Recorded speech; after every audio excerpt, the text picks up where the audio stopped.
Plasma क्या है? ये एक अहम सवाल है। इससे हम प्लाज़्मा का नाम सुनते ही खौफज़दा हो जाते हैं। ऐसा कुछ भी नहीं है। डॉक्टर सिर्फ आपकी हाफ़ बॉटल खून की लेंगे। बाकी ये डॉक्टर का काम है कि उन्होंने इससे क्या करना है, वो इसमें से रेड ब्लड सेल अलग कर लेते हैं और जो लिक्विड फॉर्म बाकी रह जाती है क्रिस्टल फॉर्म में, वो प्लाज़्मा कहलाता है। और ये कोविड-19 का रिवर्स कह सकते हैं हम कि रिवर्स है। जिस तरह से कोविड-19 एक दूसरे को मुंतकिल हो रहा है, इसी तरह से अगर हमें सेहतयाब करना है, मरीज़ों को बहुत जल्दी रिकवर करना है, तो प्लाज़्मा उसमें बहुत हेल्पफुल साबित होता है।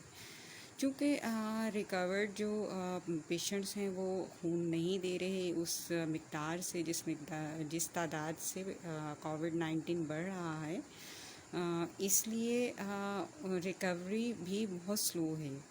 तो इसको सदका जारिया समझ कर दीजिए।